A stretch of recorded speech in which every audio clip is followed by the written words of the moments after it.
Hello everybody, welcome back to another video, and in this video I'm going to be showing you how to create custom spawners in Minecraft. So if you like Minecraft videos like this one, then please make sure you leave a like and subscribe to the channel for more Minecraft tutorials like this one. And so a Minecraft spawner is a block that will spawn in mobs into your world, and you can actually customize this block a whole lot more than you might first initially expect. And so as for spawners in general, there are some spawners that can generate naturally in your world. I've made a video on all of those, link to it will be in the top right of your screen. However, if you want to make custom spawners, that is also possible. So what you need to do to get a spawner is just to type in /give@p a spawner, like this, and it means that we get a spawner which we can then place down, and it will immediately become a pig spawner. And so the easiest way to customize a spawner is to just use SpawnX. So you can search for SpawnX in your inventory, you can create an inventory, and you can choose one. For example, let's say we want a pillager spawner. You just grab a pillager spawn egg and right click the spawner with the spawn egg, and this will make this spawner a pillager spawner, and it will spawn in pillagers around it. This works for both Java Edition and Minecraft Bedrock Edition, and it is quite simple. There we go, there's some pillagers right there. However, you can do a whole lot more customization. I'll show off some of the things you can do with this spawner over here. So this spawner has a couple of interesting parts. So first of all, we can see that it summons in a zombie with a diamond helmet. Now that is quite interesting already, but now we see it summons in a skeleton with a diamond helmet. So yes, it is possible for spawners to spawn in multiple mobs. And we can also see that the monster inside of the spawner actually changes as well from a skeleton to a zombie there, because now it's summoned in another zombie with a diamond helmet. There's another one. And so this is actually quite useful. We can see it summons in multiple mobs. It can summon in mobs with, well, armor, weapons, whatever. It doesn't really matter. You can customize it as much as you like. And there are also some other parameters you can customize as well. So let's go through them one by one by taking a look at the command that put the spawner right here. So let's start at the very beginning. This is a setblock command, which means we just place a spawner and we place it one block above the command block. And so here you just have to put in the coordinates of where you want to put your spawner. Then of course you want to set a spawner, so we set that, and then we get to the specific parts we can customize. So first of all, we can customize the spawn count. This is the maximum amount of mobs that can spawn on each cycle, each spawn cycle. And so, since it is just a maximum value, it can also happen that just 0 mobs spawn, or 1, or 2, or 3, or 4. But the maximum amount is 5 here. We can change this to, for example, 10 as well. This means that a maximum of 10 mobs can spawn per cycle. Then the next tag we can customize is SpawnRange. This is how far away mobs will be able to spawn. You can set this to 1 block or 10 blocks. It is just the radius around the spawner where mobs will be able to spawn, which can be useful if you have a specific size arena you want these mobs to spawn in. Then next you can change how long it will take between each cycle. So there's the minimum spawn delay. This is the minimum amount of ticks it takes before we get to the next cycle. I set this to 200 ticks or 10 seconds. And then there's also the max spawn delay, which I also set to 200 ticks, which means that the mobs always generate 10 seconds apart from each other. So we can see that happening by just closing this. Let's get the new spawner in there. There we go. And let's get rid of all these mobs. Alright, so let's do it for our first batch. There we go. And now it'll just take 10 seconds for the next batch of mobs to spawn. So just wait out those 10 seconds and we'll see that the mobs spawn exactly 10 seconds after the previous ones. There we go.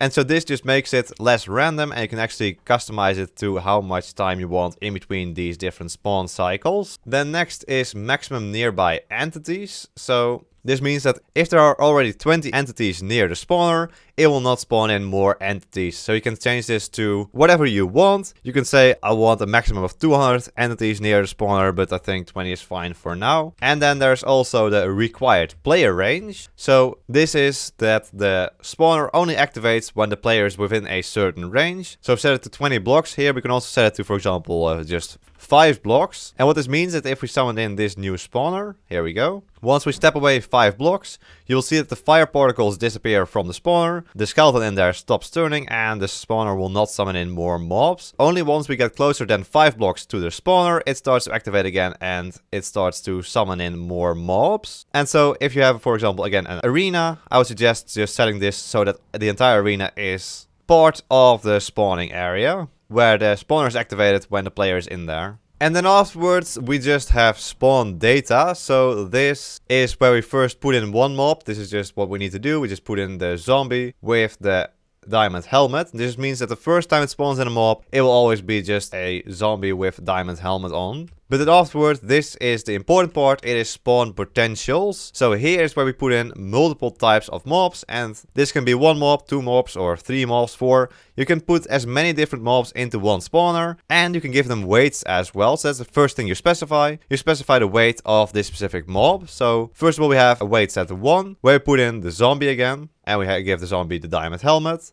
Then next we put in with a weight of 2 the skeleton. So the skeleton again with a diamond helmet on its head. And that is the end of that command. There's also a replace here which you can remove. That's just part of the setblock command. And so I will also leave this command in the description down below so you can copy it from there. But that is the main part. So this just means that around 2/3 of our spawns should be skeletons and 1/3 of our spawns should be zombies on average. And so that's a lot of customization we can do. And I will actually show you a useful website here, which is mcstacker, which you can use to generate these types of commands, since they are quite complex. Alright, so here we are on mcstacker, and so I'll leave a link to this website in the description down below. All you need to do is go over to /setblock, click on there, and then here we can put in our coordinates. So let's say we want the spawn to be put 2 blocks above the command block, and then here we want to put in the spawner, so spawner like that. And then down here we can set all of those different parameters I showed you earlier, so we can set the spawn count. You can also see exactly what these are.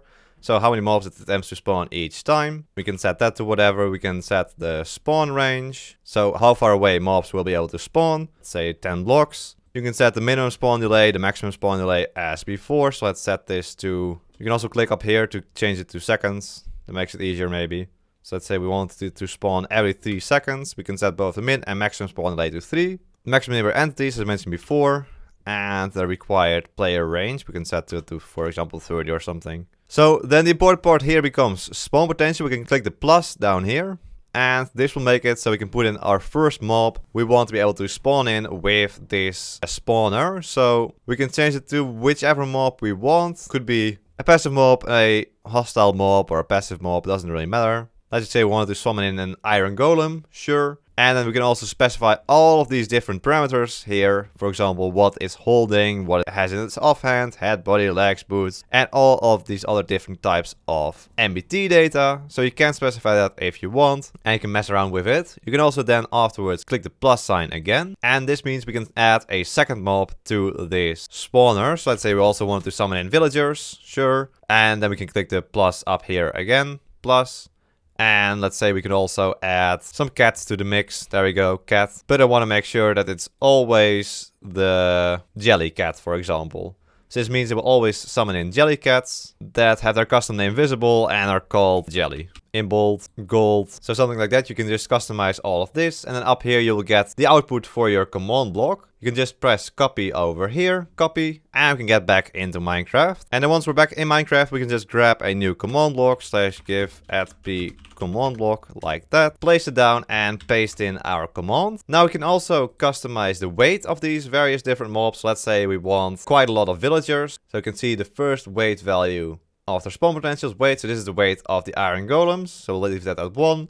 We'll set the weight of the villagers to 10. And we'll set the weight of the cats to like 3. There we go. Done. Then all we need to do is grab a button, place it on the command block and activate it. So now we have a spawner that summons in iron golems, villagers, there we go, and cats. So you can see that the first one always summons in an iron golem, and then we have a whole lot of villagers here because our maximum number of mobs it can summon is 10. Now we can see it doesn't summon in any more mobs. And I believe the issue here is because there is no grass around and cats only spawn on grass. And that's, yeah, that's why it was stuck there. And wow, that's looking through the entire world. That's great. But now we can see it working again. So we have a patch of grass there. So now any type of mob can spawn in. We have the jelly cats, the villagers, and the iron golem. And so once we get to around 50 mobs, it should stop spawning in mobs. We can see that every 3 seconds it does summon in new mobs. There's quite a few more villagers than iron golems and only a couple jelly cats. So that makes sense. We can also see that all the jelly cats are indeed jelly cats. Have the name jelly. And there we go, look at that. Once there are 50 or more mobs nearby, it will stop summoning any mobs in here. So we see that, yeah, sometimes it does summon in more because some of these villagers are just wandering off the radius of the spawner. We can see that it has stopped around here somewhere. And so for example, indeed for the cats, you need some extra requirements for them to spawn in. So you might want to have some extra grass around your spawner for those types of mobs to be able to get summoned in. But anyway, there we go. That is how to customize spawners in Minecraft. I hope you enjoyed this video. And if you did, then please make sure you leave a like and subscribe to the channel for more Minecraft videos like this one. I want to thank my tier 3 member, the Smuggler. Thank you so much for becoming a tier 3 member. But there we go. I hope you all enjoyed this video and hope to see you all in the next one. So until then, bye bye.